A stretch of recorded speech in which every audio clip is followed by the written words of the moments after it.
Welcome to another Guilty Pleasure Treasure. Very much like the page-turning episode, which popped up just before this video, this is going to be a Guilty Pleasure Treasure / Comic-Con haul video. Love that word, haul. Now, opposed to the Jeff Smith stuff, where the only haul I took away from that was his John Hancock on the books, this is an actual haul. Now, I know this is a movie that's been out there in circulation for a long time, online, for free, easy access to it. You can find several versions of it on YouTube, or you can download torrents of it, I'm sure. I have been waiting for a long time to purchase a hard copy of this, just because I feel it belongs. I need a physical copy of this in my collection. It's just that wanton urge to have something so gloriously fun and to be able to say, yeah, I proudly own this in physical form. Yes, I am of course talking about the Roger Corman 1994 Fantastic Four. So yeah, I was able to pick up a bootleg of this,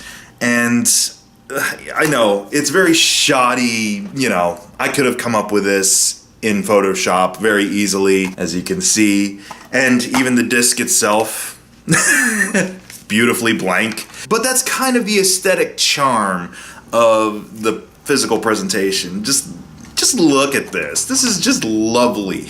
Don't always judge a book by its cover, because the contents within are glorious. And yes, I've watched this on the actual disc, and thank God it's a pristine quality of the original, I guess, editor's print, maybe? Now, there's a lot of theories as to how and why Fantastic Four from 1994 first got into circulation. For those who aren't in the know, Roger Corman's 1994 Fantastic Four was a movie purely made so that a studio could hold on to the film rights for that property. They didn't want it to revert back to Marvel. They wanted to hold on to those rights and make an actual proper movie out of it.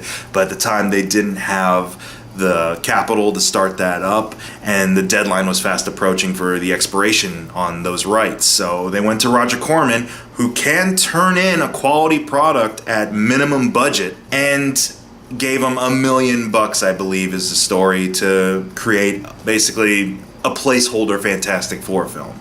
And they went all out with this for as much as they could for about that amount. They cast people who they felt could fill those roles nicely.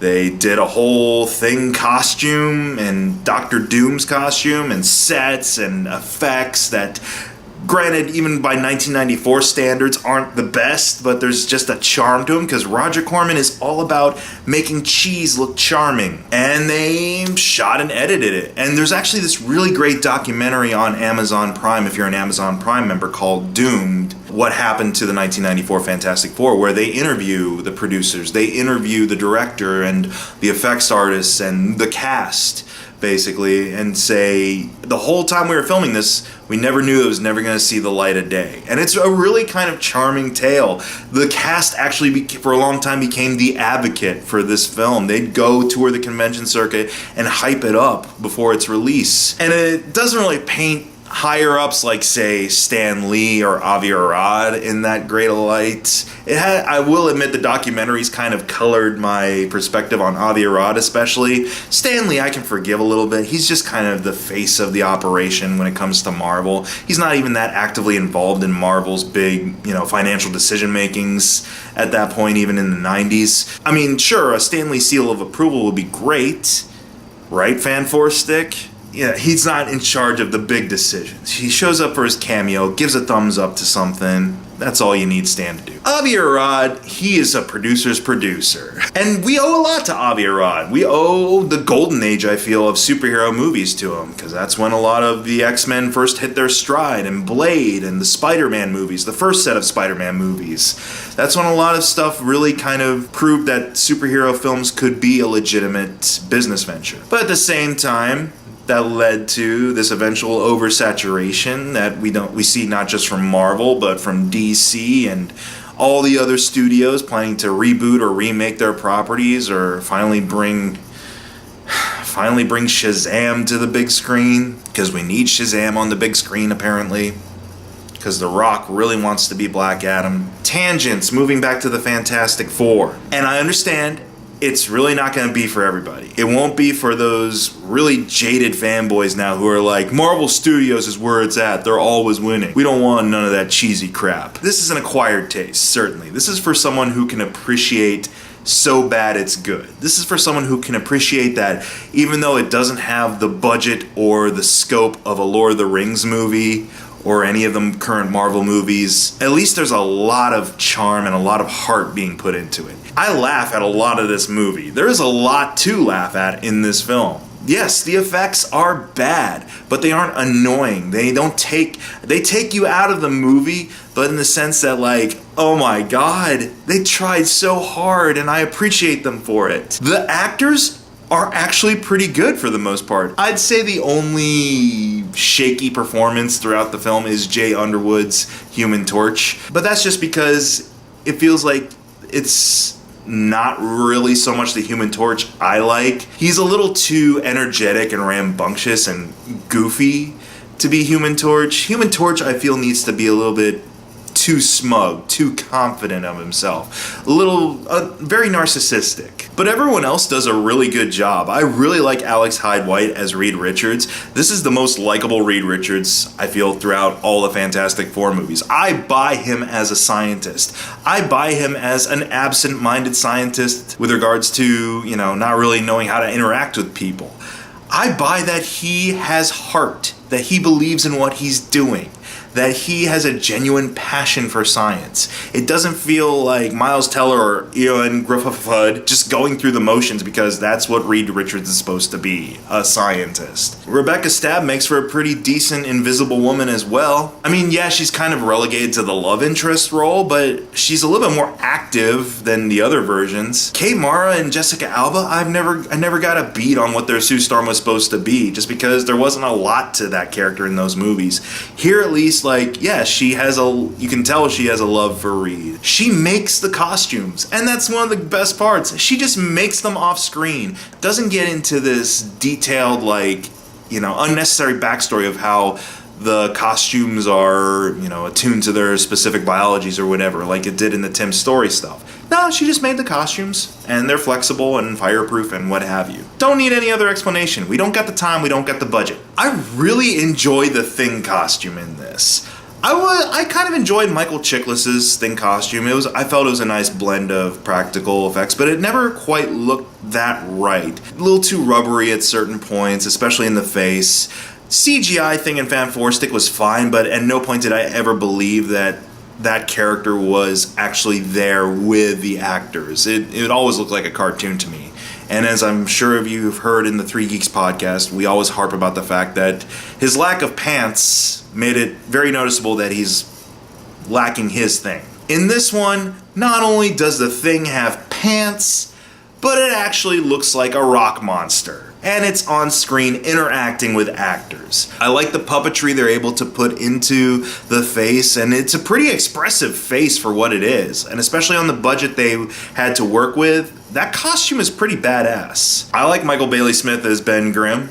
He sells me on feeling bad for the character when he transforms. Joseph Culp as Dr. Doom. Now, if you watch the documentary, you'll see he's the one who took this shit the most seriously. He is full on, in it for the art.